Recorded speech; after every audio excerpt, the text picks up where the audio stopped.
Good evening, everybody. My name is Sarah Kennel, and I'm the Donald and Marilyn Keough Family Curator of Photography at the High Museum of Art.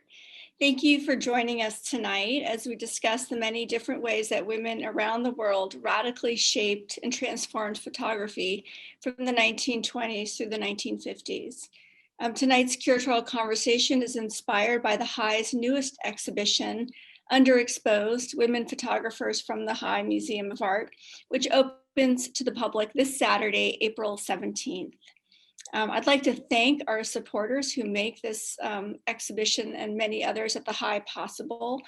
They include Delta Airlines, our premier exhibition series sponsor, Northside Hospital, our exhibition series sponsor, as well as our premier exhibition series supporters, Sarah and Jim Kennedy and the Wish Foundation.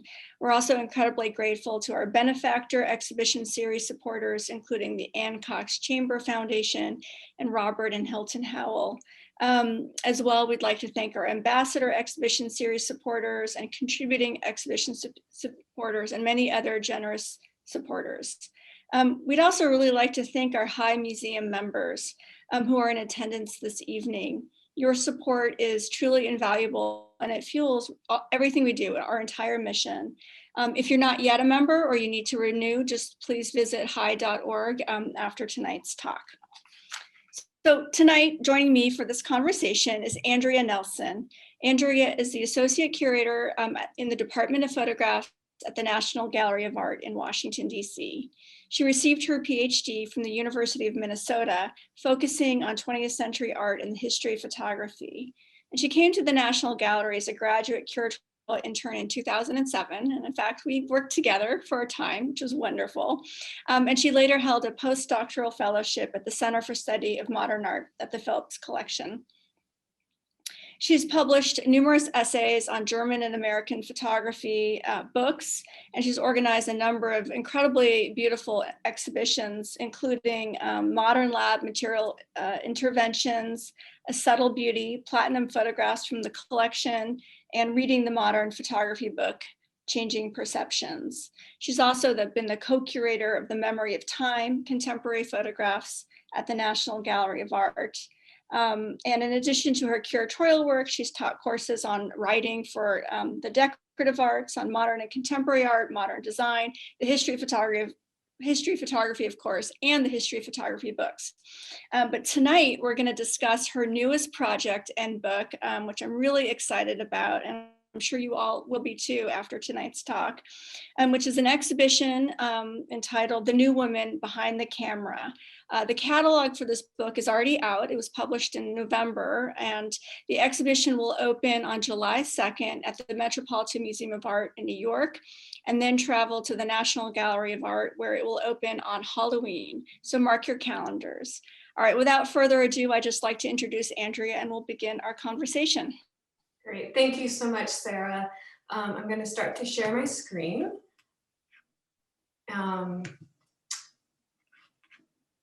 Let me do.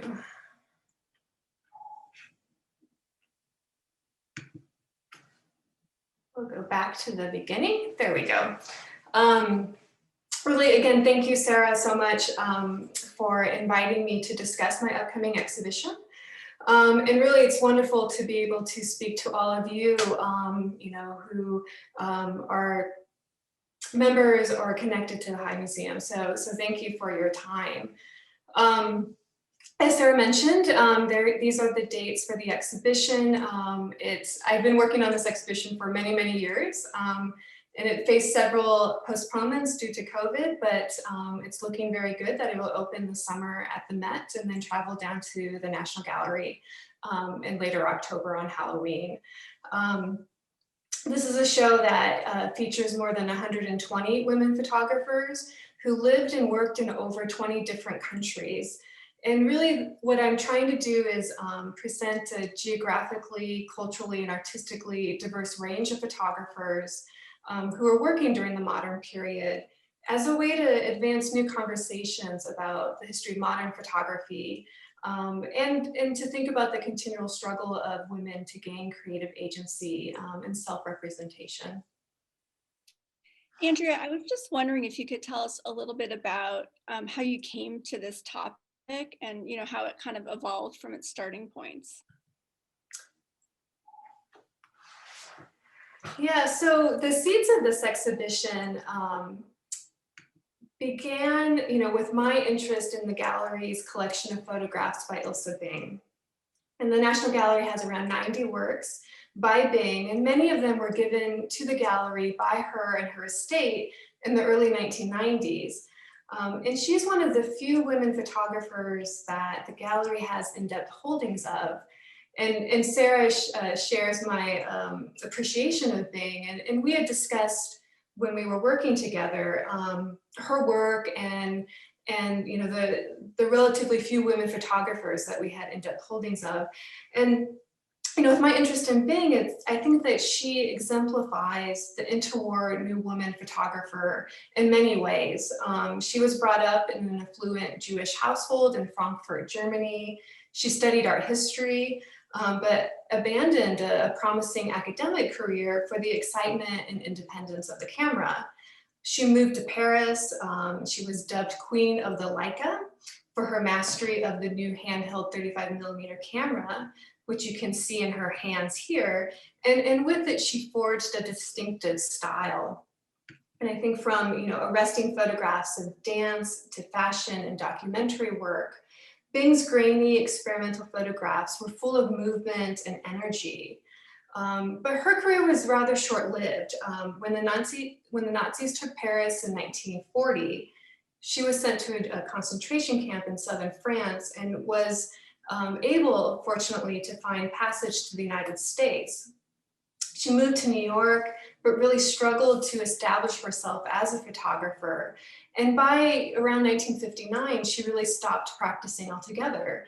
Her work was largely forgotten until her photographs were rediscovered, in the succeeding decades. And so by researching Bing's career, this led me to think about the larger community of women photographers who were working, during this time period in the 1920s to the 1950s. And this was a moment where more and more women were entering the field. They were finding success. Yet, even in the 21st century, I felt like they were still vastly underrepresented in scholarship and exhibitions of the modern period. So I really wanted to more fully understand the extent of the global presence of women photographers, how and why they decided to become photographers, what encouragement they might have received from female-led professional networks. And I was thinking about how to enter and study this history of modern women photographs, and I was really intrigued by this model of the new woman. So first, just as an aside, I think, one of the things that really surprised me about Bing, when she died, her obituary, a couple of them at the time, talked about her career, as a portraitist and a dog groomer, right? It really kind of buried her amazing achievement. And it's only later that she receives this recognition as a towering figure, and a kind of the new woman. And that brings me to the question, what is the new woman? I mean, is this, and how did your research kind of change? I had always thought the new woman was sort of this European or European American phenomenon of the flapper. But, your research has really kind of expanded that. So maybe you can tell our audiences a little bit about the mysterious new woman. Sure. You're right. The new woman really comes out of Europe. The term was coined in 1894 in Great Britain. And it became applied to a wide range of female identities. And this sense of identity, this visualization of this identity of the new woman was often circulated through the mass media. And as women were seeking the right to vote, to gain greater access to an education, to have greater independence, to make their own life choices, whether to work outside the home, whether and when to marry, to have children. All of this change that was really starting to happen at the late 19th into the early 20th century this was visually manifested in the form of the new woman.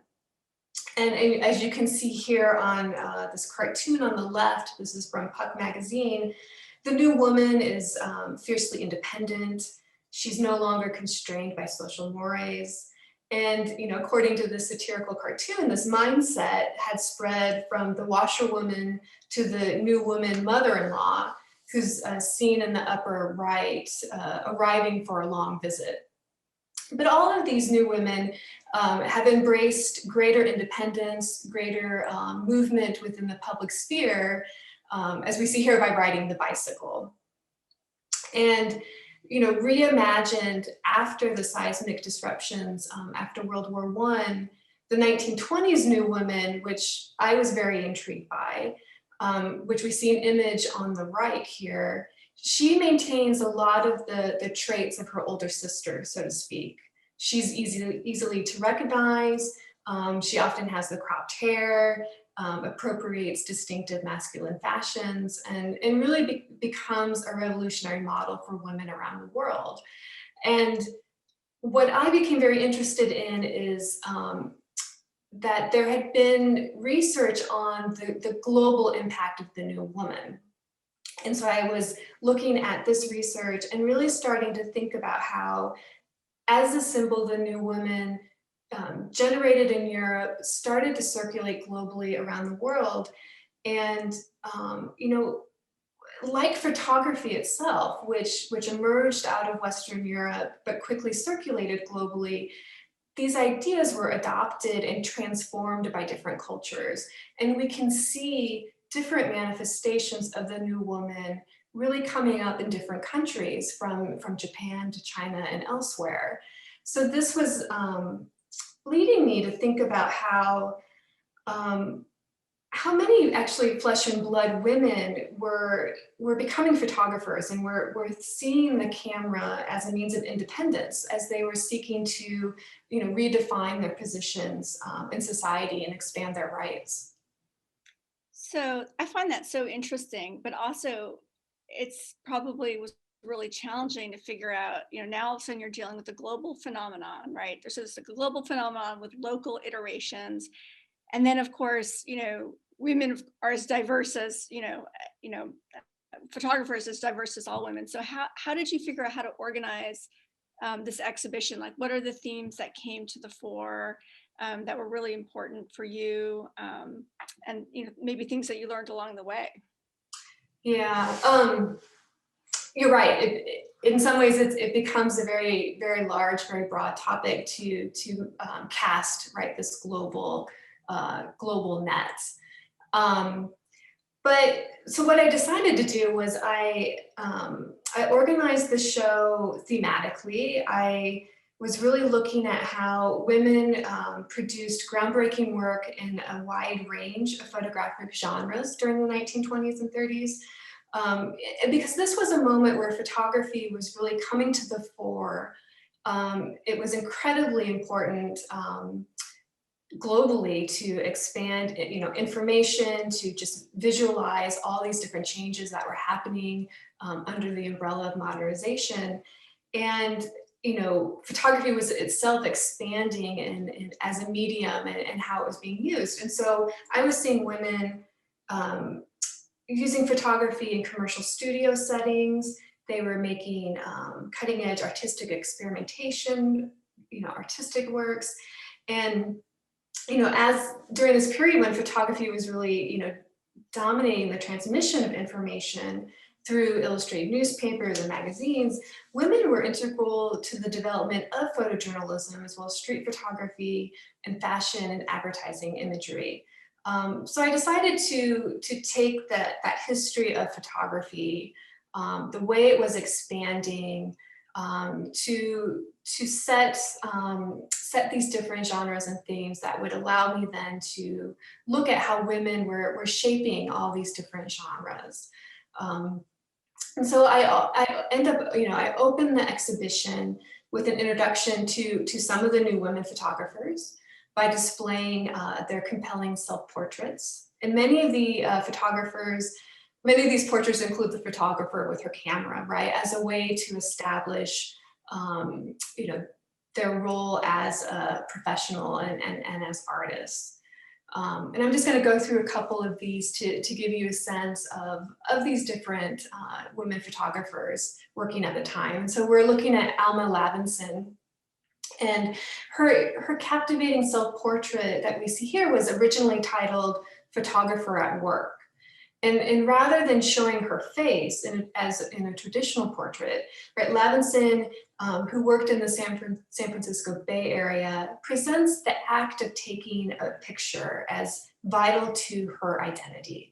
The closely cropped image reveals the camera and her hands, right? One adjusts settings on the lens, and the other cradles the large format camera that's attached to a tripod.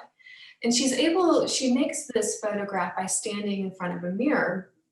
And you can see very, very faint reflections of her on the highly polished surface of the lens. Raised in Bombay, which is now Mumbai, Homi Verivala was one of India's first female photojournalists. She began her career assisting her husband on assignments for the Bombay Chronicle in the Illustrated Weekly of India. And some of her early work was even published under his name, which was not uncommon for a lot of women photographers. Verivala photographed everyday life and newsworthy events like this Hindu festival that celebrates the birthday of Ganesh, a god of prosperity and wisdom. Seen carefully scaling a steep mountainside to get the perfect shot, Nu Wei Yu was one of several female photographers who worked in the service of the People's Republic of China. She photographed throughout China and Tibet, taking pictures of large-scale environmental and agricultural projects, and really revealing the country's diverse population and spectacular geography.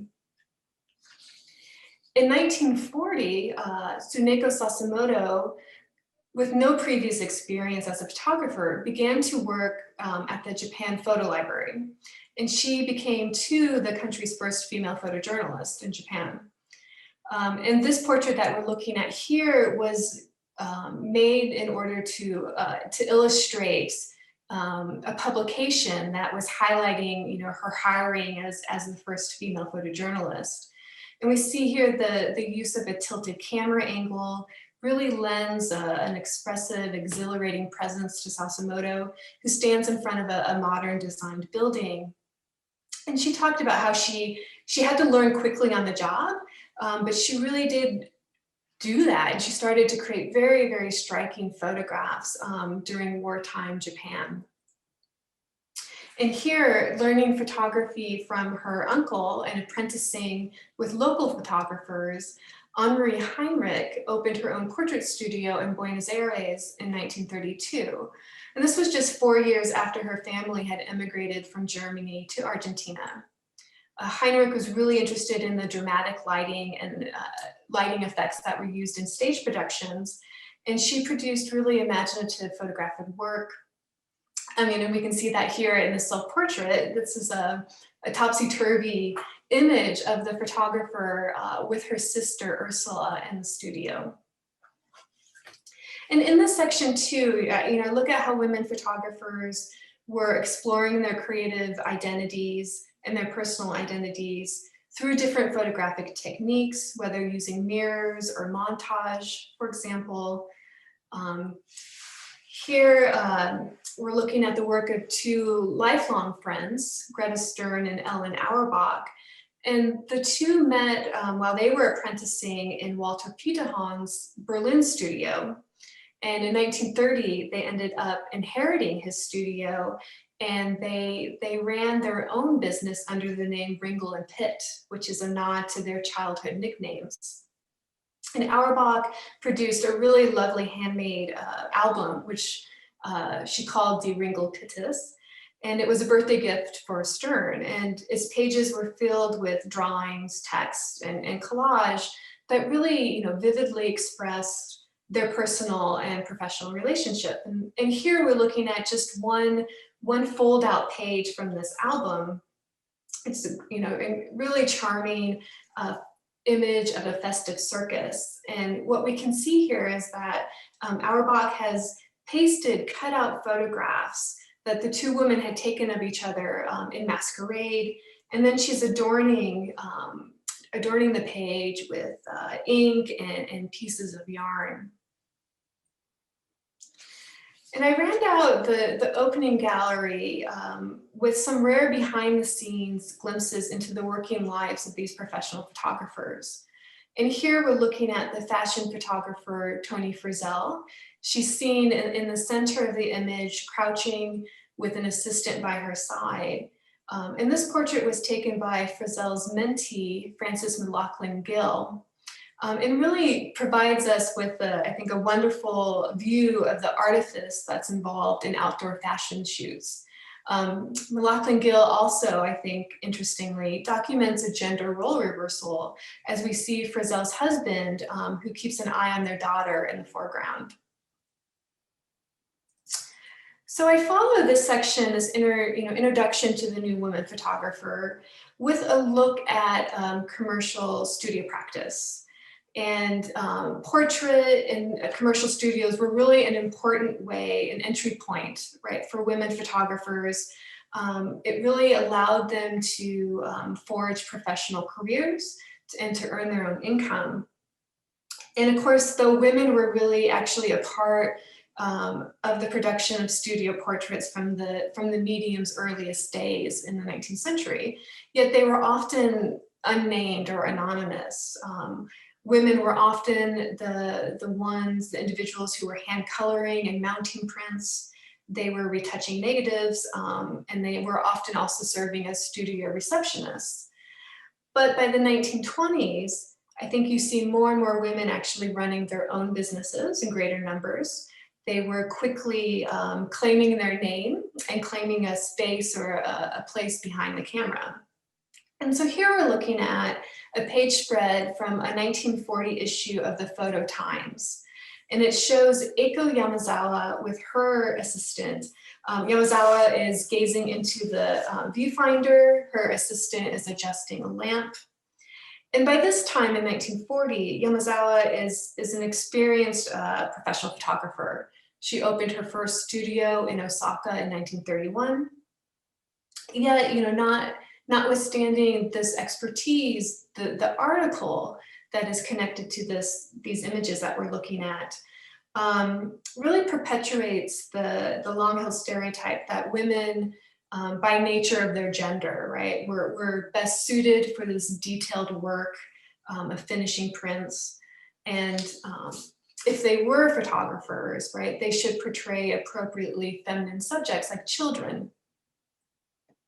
Yet Yamazawa photographed a variety of subjects, from leading businessmen to the acclaimed Japanese actor Yasuo Yamamoto. And here we're looking at a few images from that were recently discovered, these really fantastic recently discovered prints. And Yamazawa's portraits really offer insight, I think, into Yamamoto's skill as a performer, spotlighting subtle shifts in expression and gesture. And female-led studios were particularly active in cities like London and Vienna during the 1920s and 30s. Women produced really glamorous, beautiful photographs through careful posing, skillful lighting, and deft retouching. For example, in London, Dorothy Wilding, who we're looking at here, was extremely successful, and she had a very elite clientele. She boasted many celebrities, as well as members of the British royal family, including Queen Elizabeth II. Wilding was very fond of Art Deco, as we can see in the design of her studio on the left. And she applied that sleek aesthetic to her portraits. And we're looking on the right at one of these portraits of Diane Wynyard, she was an acclaimed performer of stage and screen. Also working in London, Yvonne Cumbers opened up her own studio. She renamed herself Madame Yvonne, and she made unconventional, imaginative works in color using the newly invented Bivex process. And here's just one example from a series titled The Goddesses, where Madame Yvonne cast her sitters as mythological figures. In this work, we see a bouquet of bulrushes, streaming ribbons that resemble seagrasses, and a hand-drawn border of fish, all announcing the nymph Arthusa, who was turned into a stream. And by the 1930s, a majority of portrait studios in Vienna, for example, were run by women. And many of these women came from Jewish families. One example is Trudy Fleischmann. She opened her own business in 1920, and she quickly earned a reputation for producing exceptional portraits with this psychological intensity. She used extreme close-up views, soft focus, as we see here. This portrait is of Albin Berg, an avant-garde composer. And Fleischmann, poses Berg, his eyes are cast down, his head's turned, and she's emphasizing his ear. She casts him as an engaged listener, even suggesting his musicality through posing in this portrait. Andrea, I wanted to ask you, first of all, that statistic you just cited about the majority of photo studios in Vienna being run by women in the 20s is amazing. And then looking at Wilding's studio, which obviously is like so beautiful and well appointed, and she's clearly very successful.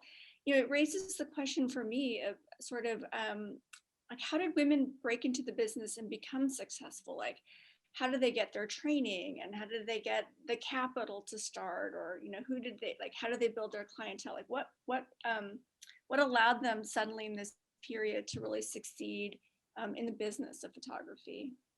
Yeah. Well, definitely, compared to other fine arts, photography was more accessible to women. It was more financially viable. In many countries, women were allowed to take or attend, technical schools or arts and crafts schools when they weren't even allowed to apply to fine arts schools. And it is this existence of technical training that, particularly in cities like Vienna and London, that led to increased numbers of women becoming professional photographers. This is not, just for women, but, individuals often learned photography through apprenticeships with other photographers. And many even started training themselves. So you of course needed to have a level of money to afford maybe specialized training, money to buy your equipment, but you could start in your own house. You could make a basement or a bathroom into a dark room. And then once you earned enough income, you could move and open a studio. And in fact, you see a number of women doing that. Madame Yolanda started that way, working at home, earning enough money, moving into a studio, expanding her practice.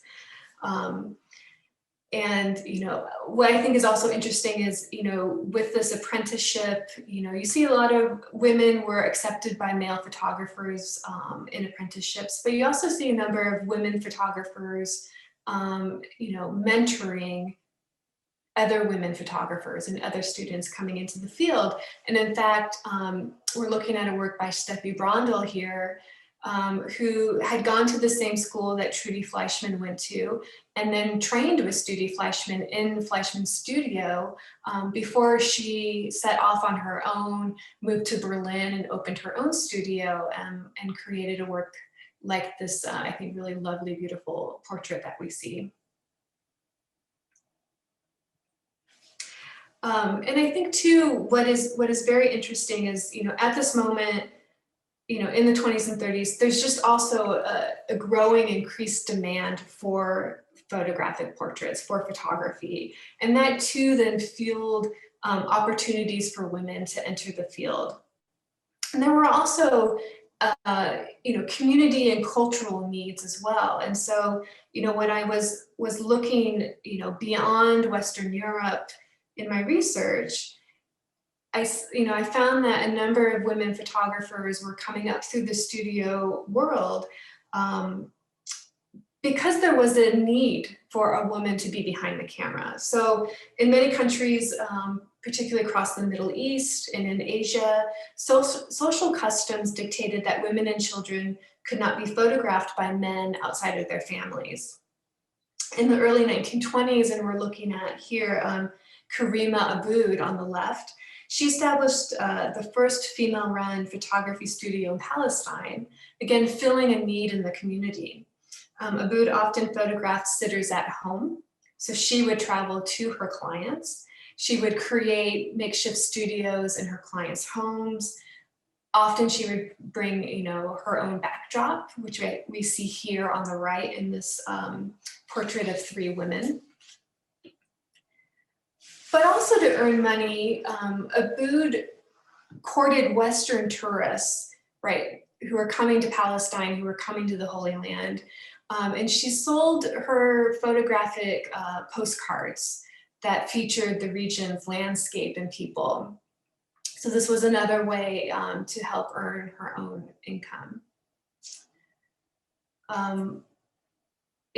What has been interesting too for me is to look at how there was a presence of African-American women photographers, portrait studio photographers, but they were much fewer than their white counterparts. And I think that African-American women faced particularly daunting obstacles to starting their own studios, to entering photography as a profession.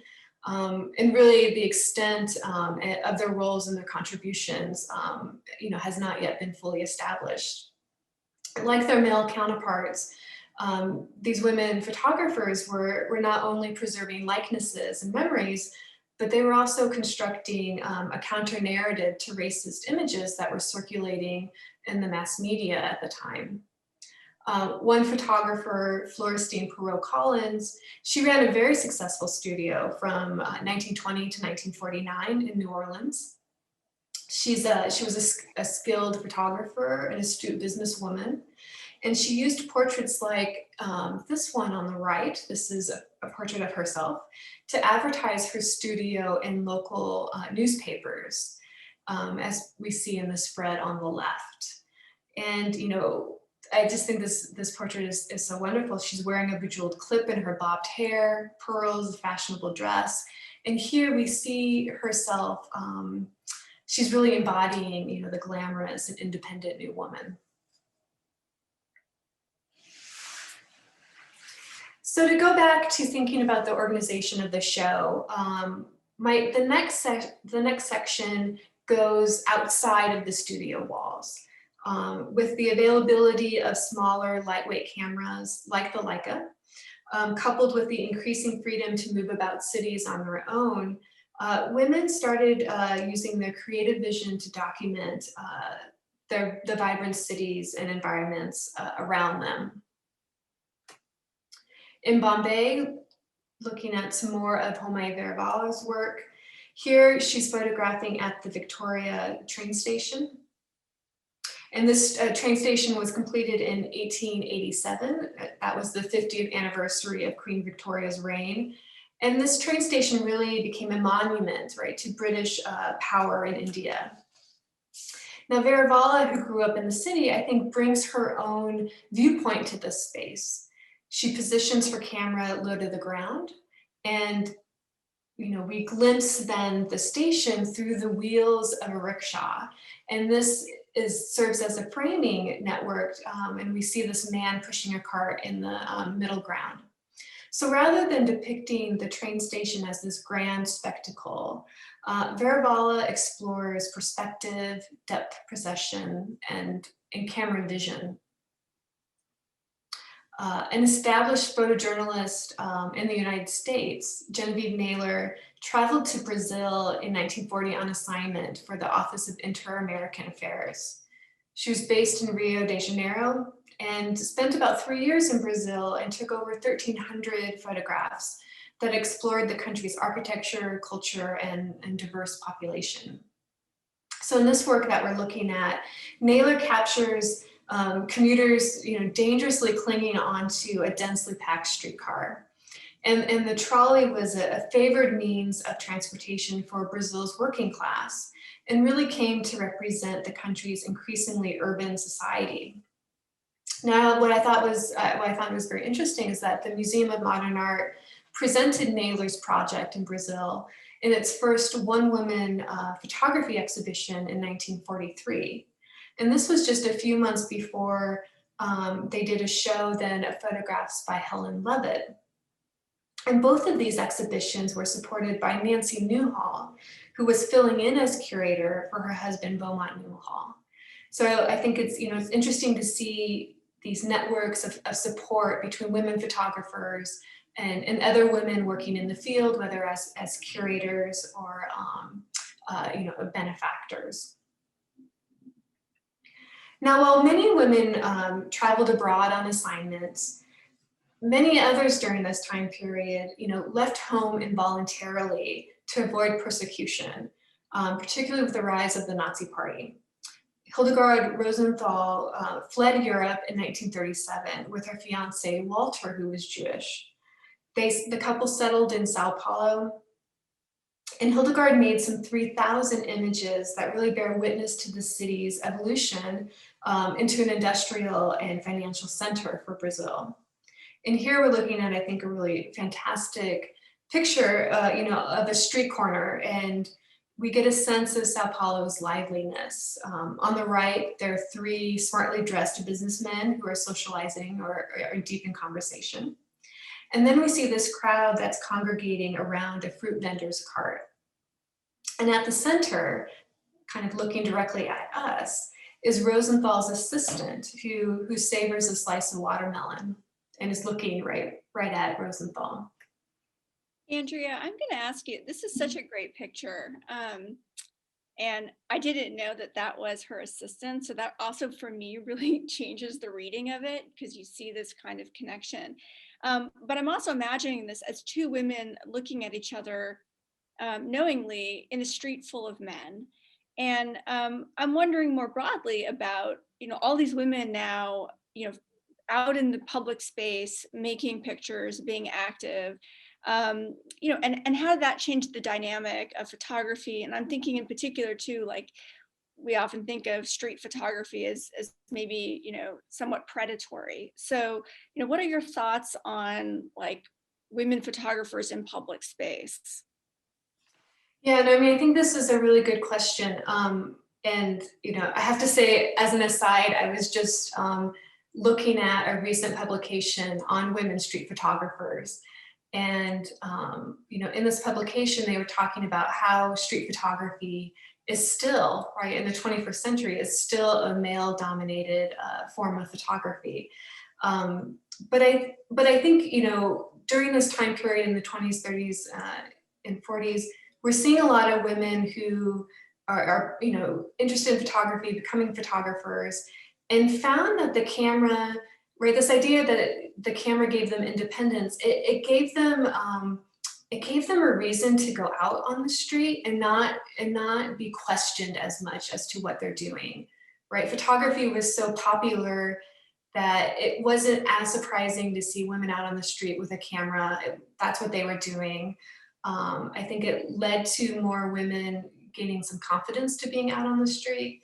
But what I also found is that I didn't necessarily find street photography being produced everywhere around the world, right? So not all women had equal access to the public sphere. And so in thinking about how women were, who was able to kind of go out and produce this work, who was supporting it, I think it is really interesting. And I think opens up these interesting discussions about the history of modern photography. I think about someone like Lola Alvarez Bravo. And she's one of the few female photojournalists working in Mexico. And her work really, I think, offers incisive commentary on the political and social movements that really reshaped Mexico during the post-revolutionary period. where women, were still though regulated to domestic life and the private sphere. And she's showing us that. Alvarez Bravo talked about, that she was often, called little woman or young lady, and she really decided to go into photography as an act of rebellion, right? Of being told that, she really couldn't do much, she needed to stay in her place. But then she uses her, her means, her microphone, or her megaphone, I guess I should say, in a way, to show us the experiences of women. She uses her affinity for visual metaphor as she shows us here a young woman who's looking out from the confines of her windowsill, and it's partly obscured by this cross-hatched cage of shadows. And looking at someone like Lisette Merdel, who had much more freedom to walk around, the streets of Paris. And, there were so many artists and photographers who had moved to Paris and were working in Paris. And, they had the support of communities. And they also had the commissions by magazines and newspapers for this type of work. Lisette Merdel, is capturing this spontaneous and compelling encounters that were happening in a Parisian marketplace. She's really amazing, how she's able to capture here these different gazes and different preoccupations that prevail in this mix of social classes in this public space. So we see, the blind man holding his walking stick. This is echoed by the older man, resting with his polished cane. We even see a little bit of an umbrella in the lower left-hand corner. And all of this play of hands, I think, is echoed by the woman who's reaching into her purse. And adding a level of meaning to this work here, Model later in her career adhered this photograph to a piece of newspaper, creating this mount that is full of news and words. In Japan, in Tokyo, Tatsue Seto Matsunaga, she was working as a professional photographer, commercial photographer, and she joined a group called the Ladies Camera Club in 1937. And this group was interested in photographic experimentation and group critique, and really opened up artistic avenues for Matsunaga. And here she's photographing two women who are departing a modern apartment building, where we see patterns of light and shadow emerge at the building's doorway. And here, I see Matsunaga as looking at this space as a threshold, right, between private and public. And I think it was through something like this camera group that allowed, Matsunaga to expand her production, to move outside of the studio. The group went on outings together to photograph, and I think that was a way for women in Japan to gain access to the public sphere, where it was, I think, harder for women photographers than, say, Model's experience in Paris. Andrea, I'm wondering if you could tell us a little bit about experimentation as well. You mentioned like sort of this is an experimental work and women may be working together, in camera clubs exploring. So I know there were a lot of really important women photographers at this time who were kind of pushing the boundaries of the medium. Do you have any examples of that in the show? Yeah, definitely. So I take a section of the exhibition to really start to look at women's contributions to avant-garde photography. And I think this is really what defines modern photography. It is this new visual language for seeing and experiencing the world. This idea of using extreme close-ups, like we see here with Imogen Cunningham, or long exposure times that are able to catch movement and movement at night. unconventional cropping and plays of shadow were very important to defining and experimenting, right, with the characteristics of the camera. And as well as using these, dizzying camera angles to make surprising pictures that, again, were intended to call into question normal viewing habits. And this whole approach to photography was often referred to as the new vision. I think one interesting collaboration was between Lucia Maholi and Laszlo Maholinage, her husband. And these two were really, I think, central to the proliferation of new vision techniques and theory. Here we're seeing Lucia's portrait of her husband, Laszlo. And this was taken when Laszlo was a professor at the innovative art school in Germany called the Bauhaus. And I think what's really compelling about this work is it is, on the one hand, I think, very spontaneous, or it seems like it's very spontaneous. Laszlo is kind of calling off getting his picture taken. Yet I think that that Lucia's also, really carefully composing this work. There is a way in which she's capturing Laszlo's gesture that frames his eye between his thumb and forefinger, kind of connecting this sense of the eye and the brain and the hand. All of these are so critical to taking a photograph. But I think what's also interesting is that this portrait is often incorrectly described as a self-portrait, right, taken by Laszlo. And this is just one of the many ways that Lucia's importance as a photographer, as someone who was experimenting and kind of pushing the edges of photography, her place was obscured then. And I think that you find this fate faced by a number of women artists when their work was attributed, to their male partners. I think what's interesting is that a number of photographers used innovative compositional and lighting skills to create pictures that explored structures of the everyday, of objects that were often found in the home. Olive Cotton was working in a commercial studio in Sydney, Australia, and she'd become intrigued by a set of cups and saucers that she purchased for the studio. And she had commented later that she noticed how their handles, resembled arms akimbo.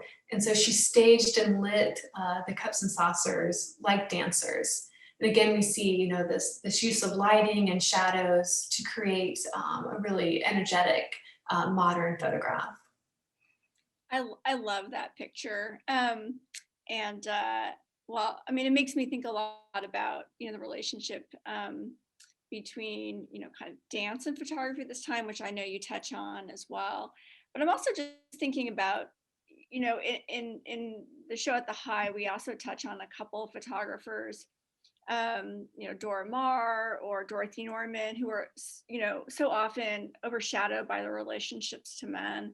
And I'm wondering about, what we're trying to emphasize too is like what you've been talking about, the networks of women and the kind of the training networks. And I think we just don't know that much about it. These communities of photographers and sort of where women were maybe not themselves so famous, but they were kind of promoting the art of photography in different ways. And so I think that's something really great about, your exhibition that's surfacing all of this new way of thinking also about how photography is disseminated in the world. Right. Yeah, I mean, I think so often, the history of art is focusing on a select group of male practitioners.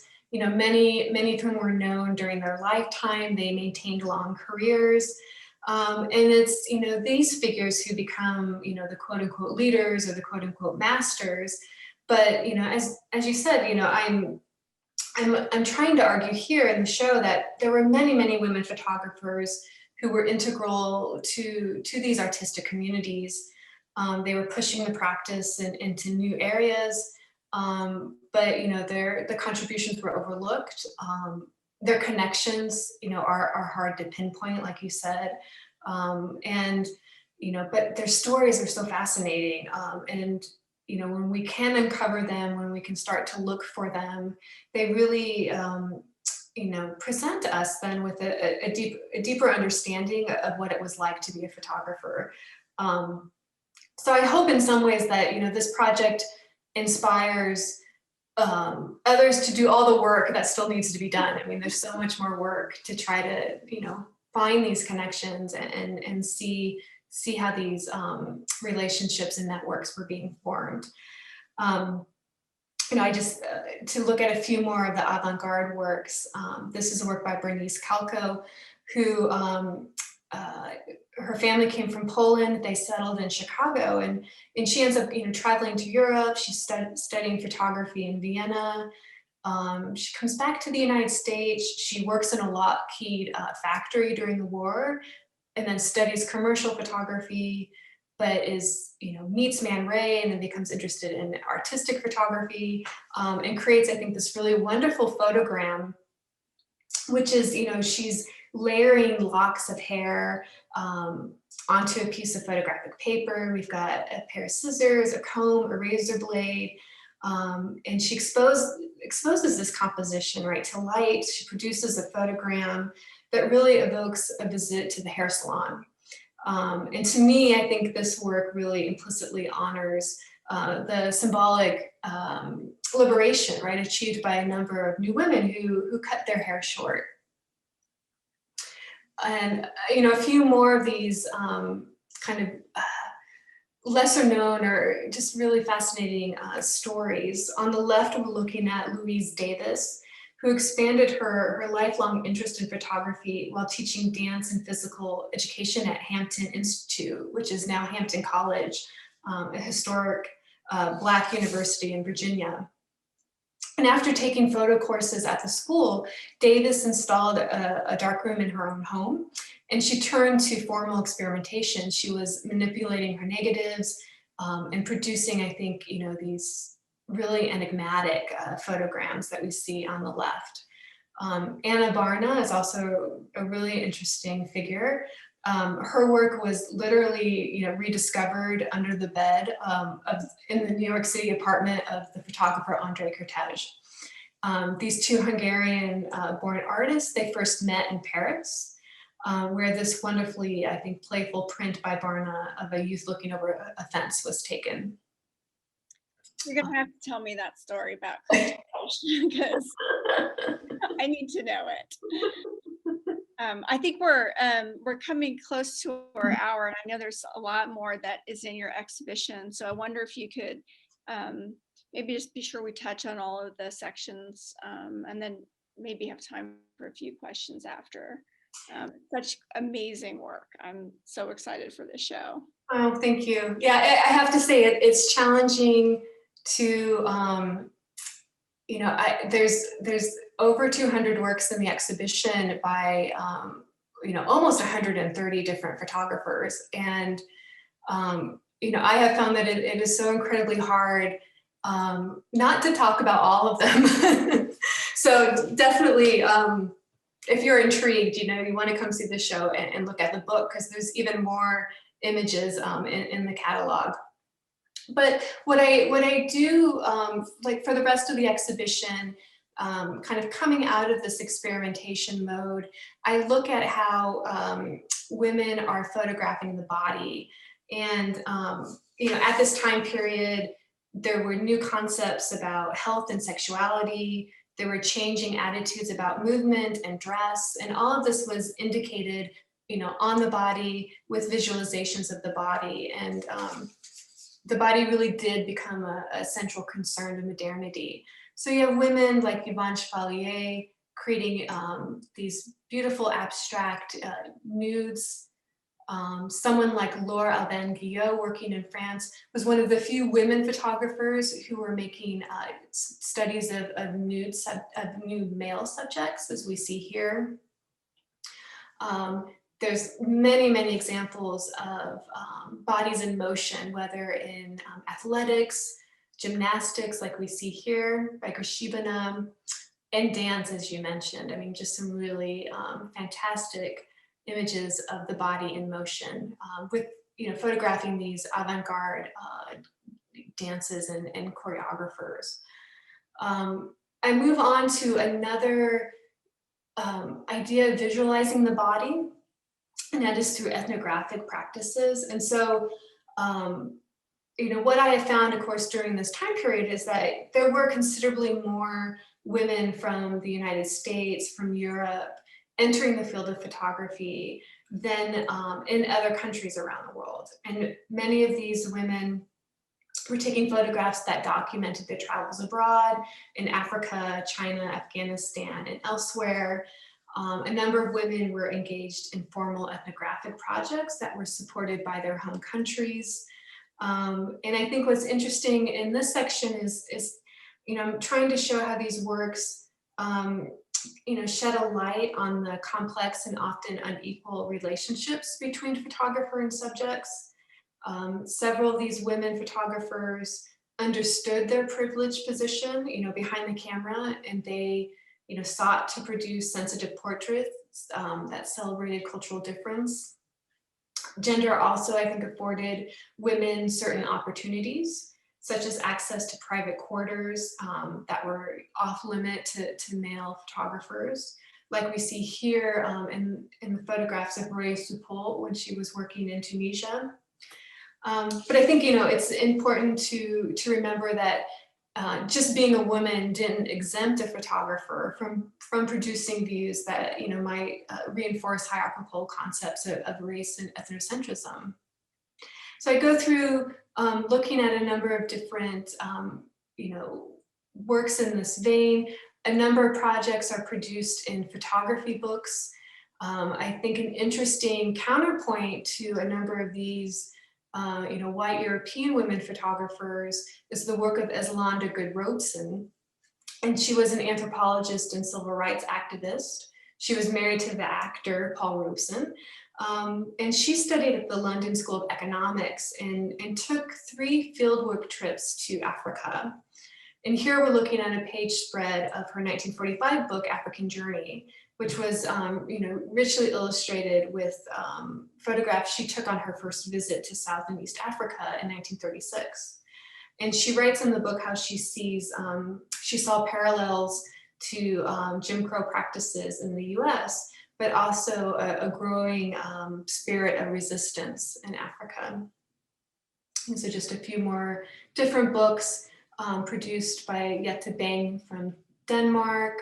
Anna Rivkin was working in Sweden, photographing the Sami people in Lapland. I have a whole section on fashion photography. I know we're running out of time, but we have to see a few of these because it sort of brings together, so many strands of the new woman, right? Exactly, right. I mean, I think, during the 1920s, you really have an unprecedented demand for fashion plates and advertisements in magazines. There are magazines like Didama, Harper's Bazaar, Vogue. And, these outlets are providing employment opportunities for fashion reporters, models, and photographers alike. And they're really, a means that allow women to emerge as key players in the profession of fashion. This was an environment that was driven by both commercial pressures and experimentation. And we find that a number of women are specializing in the genre. Their work visually defined the new woman, right? And cultivated the tastes and aspirations of newly empowered female consumers. Someone like Louise Dahl-Wolff, who we're looking at here, she was a staff photographer at Harper's Bazaar from 1936 to 1958. She had 86 covers, 600 color photographs, and countless black and white photographs that were published. I really like this work here. She was shooting outside the Rose Paulson House in Phoenix.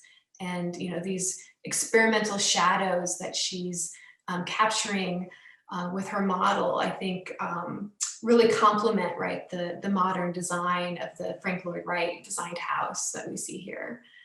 Someone like Lillian Bassman, who may be familiar because in the 1990s, she goes back to her fashion photographs and manipulates them even more. But she became known as a fashion photographer through her soft-edged and starkly toned innovative prints, like this one that we're looking at here. And she was already manipulating her negatives to produce works that really departed from, I think, that straightforward look of conventional fashion photography. And I think one interesting example of fashion photography kind of outside the realm of the United States and Europe is Tsuneko Sasamoto, who really became a photojournalist, was known as a photojournalist during the wartime. But after the war, she was interested in trying to do a project that was more positive, that was more uplifting. And she actually organized an exhibition of her own fashion photography.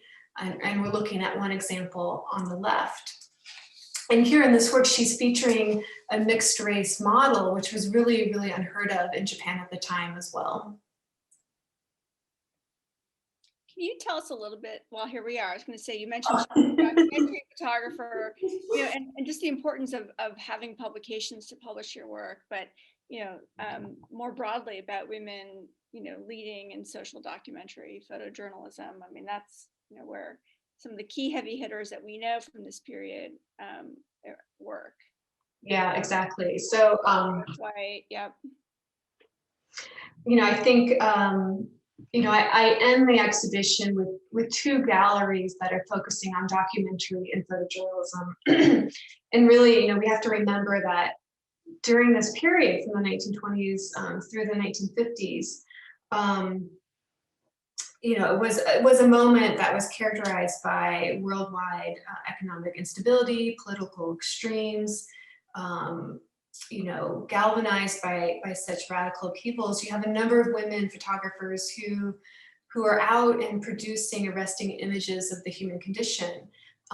Many were hired by government agencies, some were working independently, and they really made an important contribution to the visual record of the Depression and events leading up to World War II, and really were defining what would become known as documentary photography. And Sarah, like you said, I mean, this is a moment where the picture press, right, the rise of the picture press, the establishment of photojournalism as a dominant form of visual expression was incredibly important. And this opened, all these opportunities, and you have figures like Margaret Brooke White, as we see here. She's known for her daring pictures of skyscrapers and heavy industry. She was selected by the publisher Henry Luce to serve as the first staff photographer at Fortune magazine in 1929. She becomes one of the first staff photographers for Life magazine, and her photograph of Fort Peck Dam that we're seeing here was the first cover of Life magazine in 1936. So we have these opportunities through a number of commissions, through all these different newspapers and magazines that were looking for documentary photojournalistic work to illustrate stories. This is a moment where, for example, the United States government is using photography to help visualize and transmit information about what was happening in the country, and the need for social programs, the need for change and improvements in agricultural systems. Someone like Dorothea Lange is known for her work photographing the effects of the Dust Bowl and the forced migration of a number of people throughout the United States, looking for work. She also is later hired by the government to work for the War Relocation Authority, which was in charge of forcing people living in the United States of Japanese ancestry into relocation or concentration camps. And this is one image that Lange took for that project. Most of her work that was focusing on the relocation camps was never published. And in fact, the government felt that she was too sympathetic to the Japanese, and they didn't want to publish her material. Something to think about too with documentary photography is, even though it purports to tell the truth, it can be somewhat constructed. And I think it's interesting to look at this image by Elizaveta Ignatovich, who was working in the Soviet Union.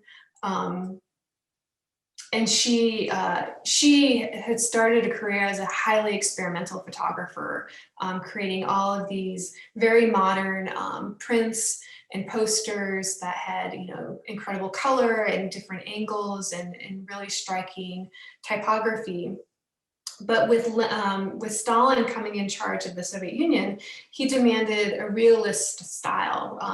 He felt that it more effectively articulated his ideological messages, to the public. And he wanted work that appeared like direct observation.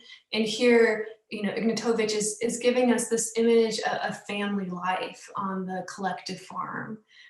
She even has the curtains kind of pulled back for us to look into this really idyllic view of family life. And it's an image that, promoted a version of reality that was supported by the government.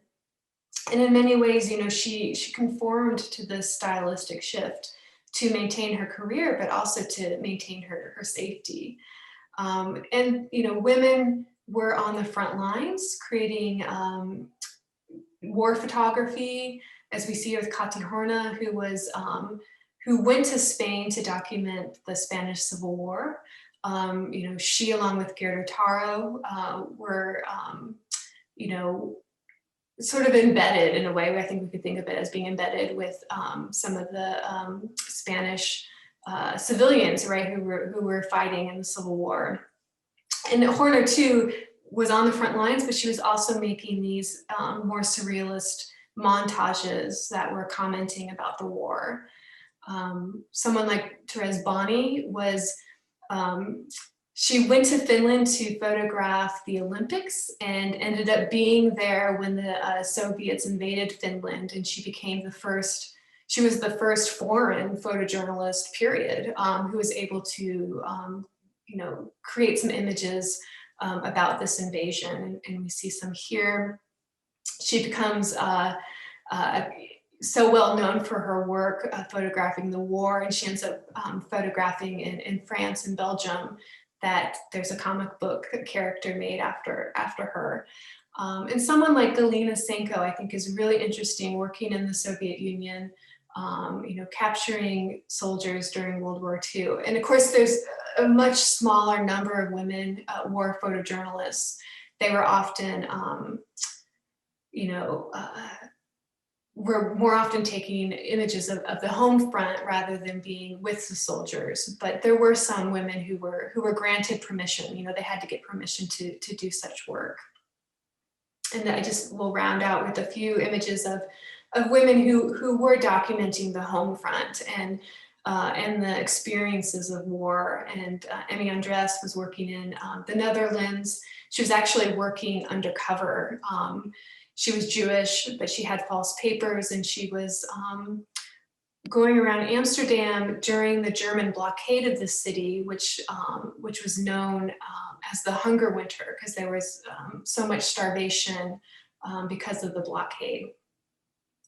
Lee Miller was actually granted permission to work with the US Army to photograph, and she, along with Margaret Burke White, were able to photograph the opening of concentration camps at the end of World War II in Europe. Homais Varavala was also a working photojournalist capturing the end of the war. And of course, that transition to after the war and the numerous important events that were happening as India was becoming an independent nation, issues of partition, and of course the death of Gandhi, as we see here. As I mentioned, Tsuneko Sasamoto continues her work in post-war Japan as does Niue Yu, right, working in the People's Republic of China. There's the book. First of all, I just want to thank you for that overview. It was amazing. I want to thank our visitors, listeners tonight for attending. And I know a lot of people have to go, but we have a couple questions, at least one. And this is really the one that's been burning in the back of my mind too. I mean, you have brought out so many names and photographers that, you know, even those of us who've been working in the field for, you know, over a decade have never heard. So, you know, Liz Siegel, our colleague at the Art Institute, has asked, you know, besides Under Cortège's Bed, like, where did you discover so many of them? What was the process of research like? And, you know, how did you find out about some of these artists? And that makes me think there are many more out there that we still don't know about. Oh, I definitely think there are many more that we don't know about. You know, my research was, you know, I did it in a couple different ways. One, you know, was just looking at any information I could find from past colleagues, you know, looking at past exhibition catalogs, reading for any mention of a female photographer or a name that sounded like it could be a female photographer, and then trying to track that down to see if I could find out more about that photographer, if I could find out more, see more works. You know, really it was the generosity of so many colleagues. I would go to different museums and ask for, you know, lists of any women photographers in their collection, and, you know, just trying to see what might have, you know, come into a collection at different time. Asking people that I would come into contact with, whether it's, you know, at fairs or, you know, asking, you know, who were the women photographers that were working in the Soviet Union? You know, who were the women photographers who were working, you know, in the Czech Republic, and just trying to track down names. And you know, so that to me is just the tip of the iceberg, right? There's, you know, and through contacts, finding family members and you know, people who had contacted me. So there's so much more to do, I think. Well, the catalog is a tour de force. For those of you in Atlanta, it's also on sale at the High Museum. So I recommend getting it from your local museum shop if you can. I can't wait to see the show, whether in New York or DC. And I want to thank you for sharing all this with us, both tonight and in your work. It's really exciting to see this. And I hope that those of you who are listening will have a chance to see the show and also come see Underexposed at the High Museum. We have just one room that focuses on this period, but hopefully after tonight's presentation, you'll kind of approach this work, you know, with new eyes, as I will. So thank you so much, Andrea, and thank you everybody for coming tonight. And we hope to see you soon at the museum. Thank you.